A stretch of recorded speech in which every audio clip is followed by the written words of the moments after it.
भटकती आत्मा।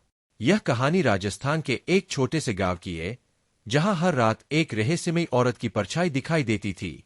गांव के लोगों का मानना था कि यह आत्मा उस औरत की है, जिसकी कई साल पहले संदिग्ध परिस्थितियों में मृत्यु हो गई थी।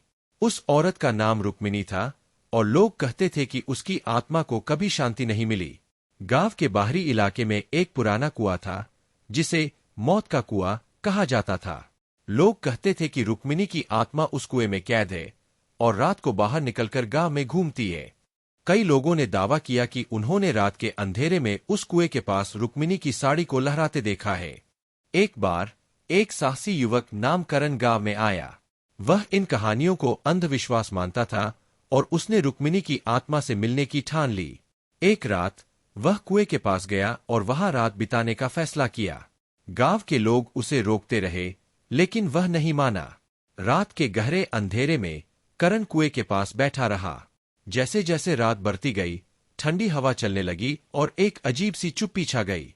तभी अचानक करण ने एक धीमी सिसकी की आवाज सुनी। उसकी नजरें कुएं की ओर गईं, जहां उसने देखा कि एक सफेद साड़ी में लिपटी औरत कुएं से बाहर आ रही थी।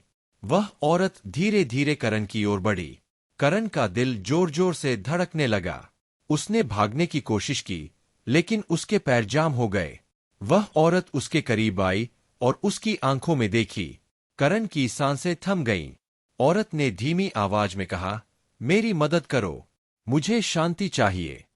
अगली सुबह गांव वाले कुएं के पास पहुंचे, लेकिन वहां करण का कोई निशान नहीं मिला। केवल कुएं के पास उसकी चप्पलें पड़ी थीं। कहते हैं कि करण उस रात कुएं में गिर गया और उसकी मौत हो गई, लेकिन उसकी आत्मा आज भी उस कुएं के पास भटकती है, ठीक वैसे ही जैसे